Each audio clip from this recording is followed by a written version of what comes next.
sabe como refrescar as suas ideias na nova temporada? Esta primavera faça upgrade à sua lista de podcasts. Fique sempre à frente da história e garanta hoje acesso antecipado aos Podcast Plus do Observador. Agora, com 20€ de desconto. Assine em observador.pt. Não sei se existem esses interesses ou não. Agora, o que eu sei é que cada vez que se quer criar mecanismos de existir uma maior oferta, criar mecanismos que se possam alargar o perímetro de utilização de terrenos para que possa haver maior oferta. Cada vez que existe esse movimento, há, na verdade, um conjunto de setores, e neste caso, em concreto, o setor imobiliário, que é fácil nós também entendermos que não terá nenhum benefício direto associado a isto.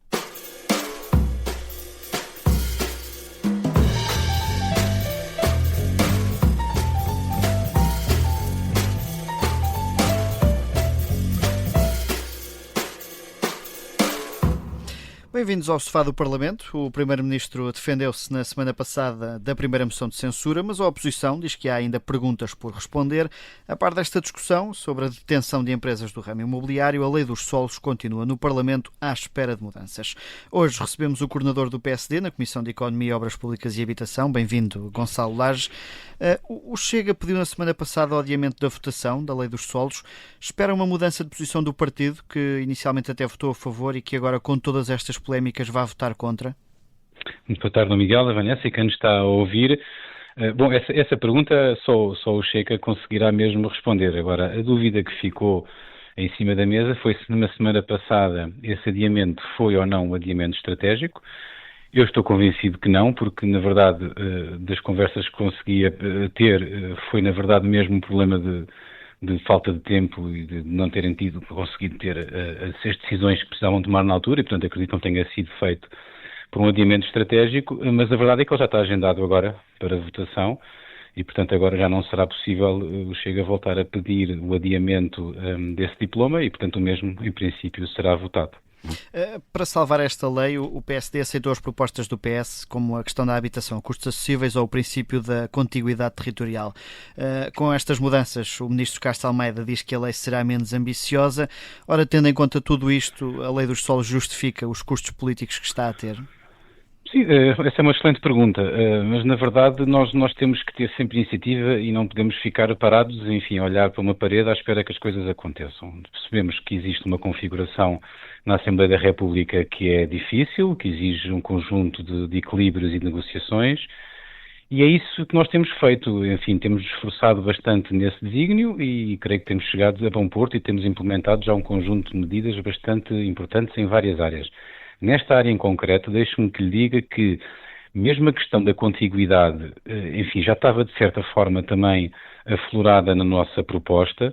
Repara, é fácil explicar que ninguém ou vai querer construir ou edificar uma habitação a custos acessíveis num terreno que esteja a uma distância grande de acesso a infraestruturas, porque vai inviabilizar que o mesmo tenha qualquer viabilidade ou que possa sequer ser feito por impedimentos relacionados com o próprio solo. Portanto, o que nós estamos aqui a fazer mesmo é tentar criar medidas do lado da oferta que possam vir a colmatar o que tem vindo a ser nos últimos anos uma grande intensidade que nós temos verificado na procura que não tem vindo a ter sido resposta. E como não tem vindo a ter resposta, todas as medidas que possam vir a ser feitas deste lado são importantes e, na verdade, vão conseguir voltar a equilibrar de certa forma, o próprio mercado.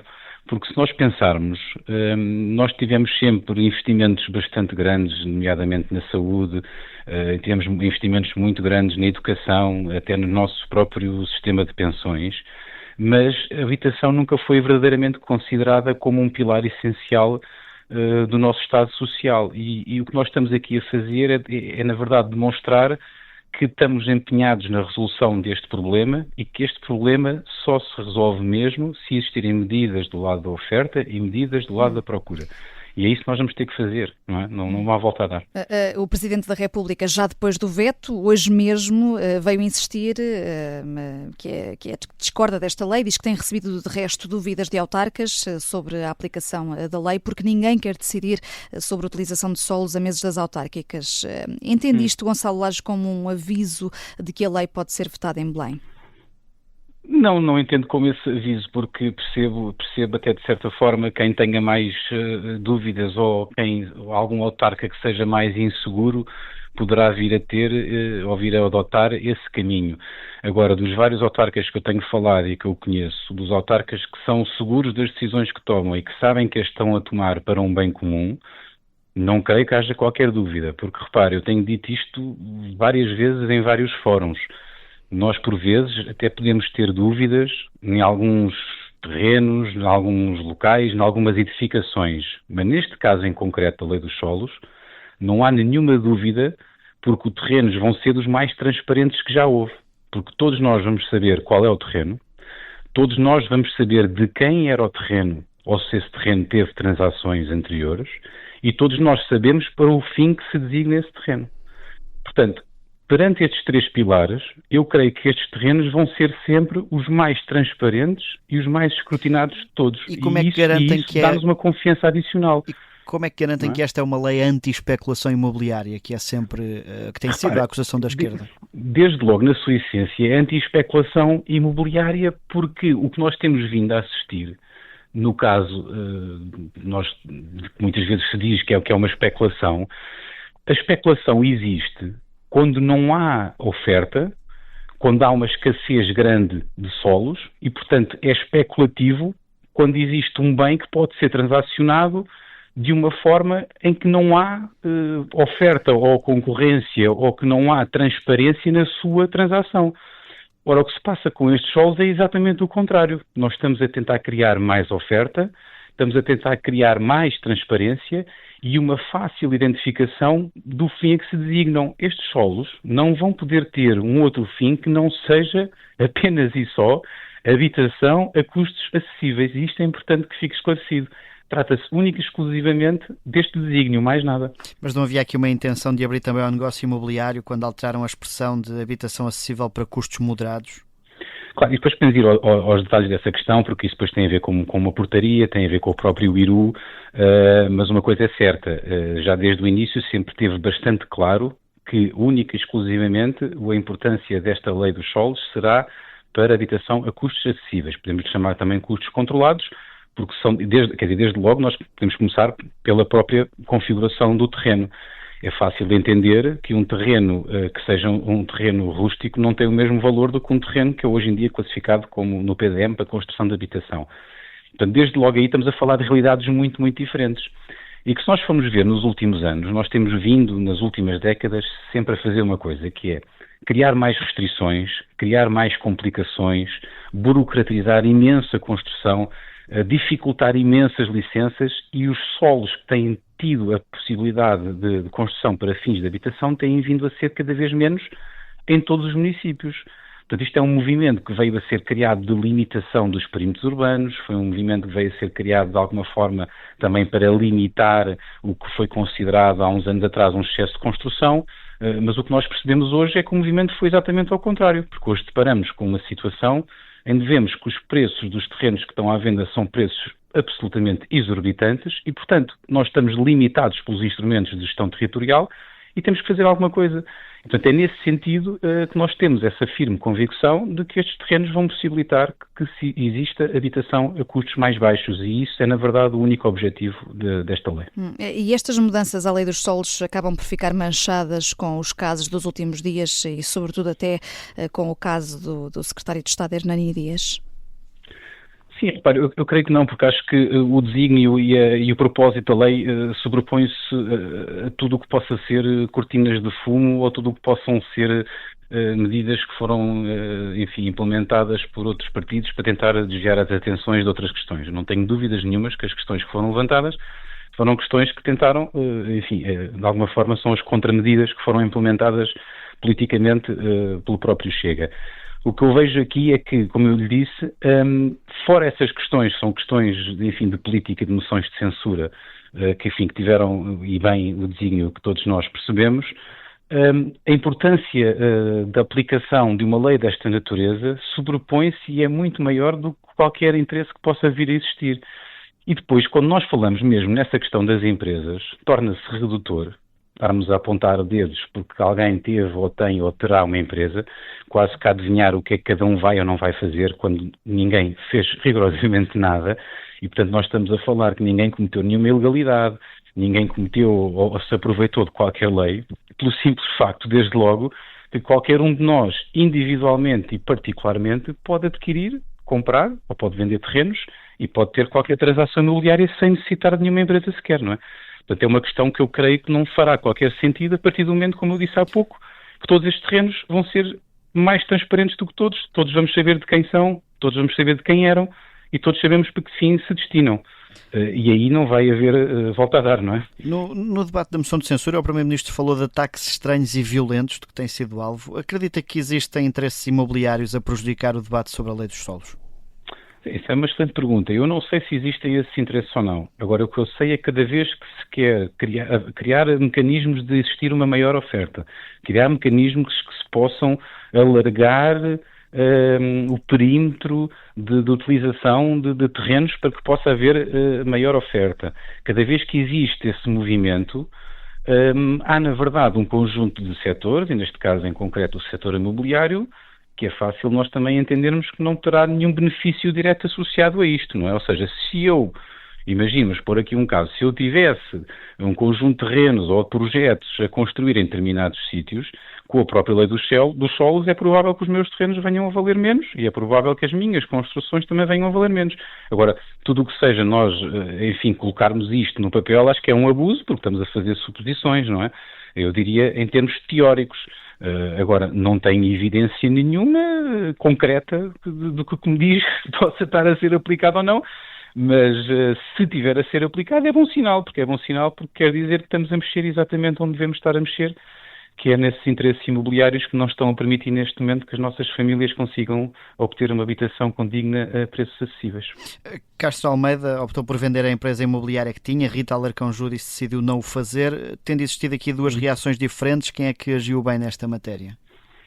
Eu não queria estar a responder quem agiu bem ou não agiu bem. Cada um vai conseguir, obviamente, tirar as suas próprias ilações. Eu percebo que, obviamente, num dos casos tem um envolvimento muito mais direto, até pelo caso que referiu há pouco, na aplicação da lei, e, portanto, fê-lo de uma forma quase excessiva para se poder, eventualmente, precaver de acusações de coisas que não fez nem nunca irá fazer. Portanto, isto é que é coisa estranha. Isto é quase como eu dizer, e as pessoas percebem bem este exemplo, é quase como eu dizer, como eu tenho um carro, eu vou ser automaticamente acusado de passar um sinal vermelho ou de atropelar alguém.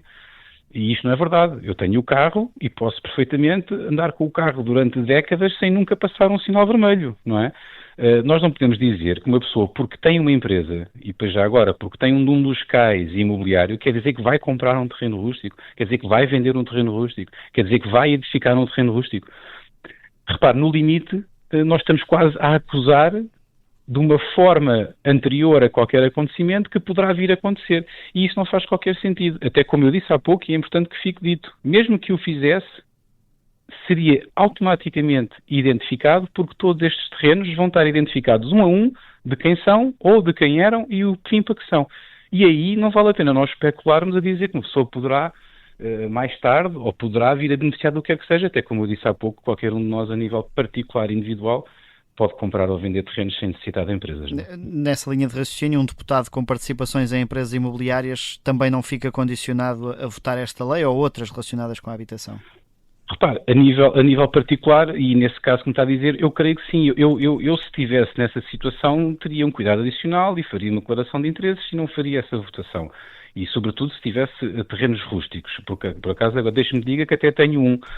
Enfim, à semelhança do que disse o Sr. Primeiro-Ministro, é daqueles que é completamente impossível edificar sequer o que quer que seja, está a perceber? E, portanto, é impossível.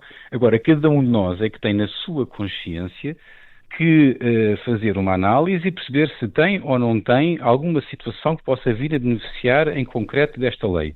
E eu creio que será muito difícil que algum deputado ou algum membro do governo possa vir a beneficiar disso, porque, como disse, são terrenos muito específicos, têm que estar contíguos ao meio urbano, têm que ter um conjunto de características que depois possam vir a ser colocados e promovidos pelo município, tenham que ser aprovados em reunião de Câmara, tenham que ser aprovados em Assembleia Municipal e, portanto, não é qualquer coisa que se possa chegar ali, comprar e vender e está feito, não é? Quer dizer, é diferente. Vai exigir, obviamente, um conjunto de instrumentos de planificação que não é uma coisa de chegar ali ao lado, comprar e vender. Isso não existe. Por falar em escolhas e em análises também, gostávamos de ouvi-lo aqui sobre as presidenciais. O PSD parece ter um candidato presidencial bem definido, Luís Marques Mendes, mas o Gonçalo Lage é autarca em Cascais. O atual presidente da Câmara, Carlos Carreiras, parece ter maior simpatia por Gouveia e Melo. Onde é que o senhor se posiciona? Não, repare, o candidato Dr. Marques Mendes, de quem eu tenho uma enorme simpatia, não é um candidato do PSD, é um candidato da área política do PSD. O Sr. ex-almirante Gouveia e Melo já fez pelo menos uma tentativa ainda recentemente, de explicar um pouco o seu posicionamento ideológico. A verdade é que nós não o conhecemos, a única coisa que conhecemos é num texto e, portanto, se quiser ir por aí nessa pergunta, eu tenho muito mais aderência às causas e aos valores do Dr. Marques Mendes do que teria ao Sr. ex-almirante Gouveia e Melo. Isso não tem qualquer dúvida. Não.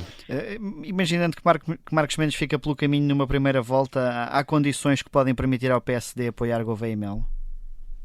Não sei, acho que será difícil e aí estamos a fazer um conjunto de suposições de se ainda não sabemos quem são os candidatos, ainda faltam o próprio partido da área, do próprio Partido Socialista, ainda não temos a certeza de quem será o candidato e, portanto, eu creio que esse assunto só se colocará muito mais à frente e nós estarmos hoje a querer adivinhar quem poderá ou não passar a uma segunda volta, creio que é um pouco extemporâneo, não fará um grande sentido fazer isso agora. Gonçalo Lage, nós temos aqui uma última pergunta que chamamos de defesa da honra, vamos a ela.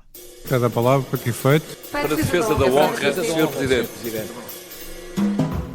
Quando Luís Montenegro era líder da oposição, foi muito crítico dos casos e casinhos do governo de António Costa. O Primeiro-Ministro mostrou falta de cuidado na forma como geriu esta polémica da empresa familiar. Não podia ter posto fim ao assunto mais cedo? Sim, repare numa coisa, eu te dei um exemplo que me parece interessante.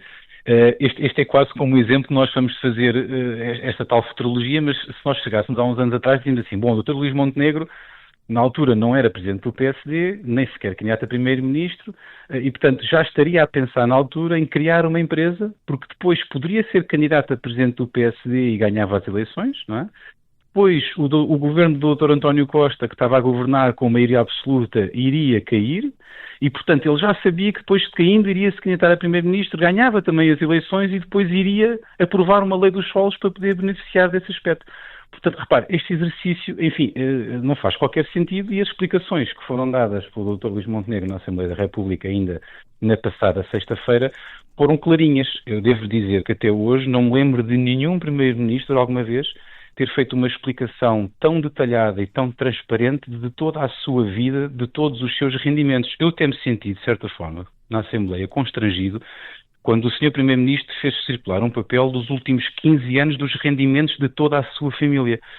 Ora, repare, nós não estamos na política para isto. Nós temos que estar na política para debater ideias, nós temos que estar na política para defender as nossas causas e defendê-las com afinco, com firmeza.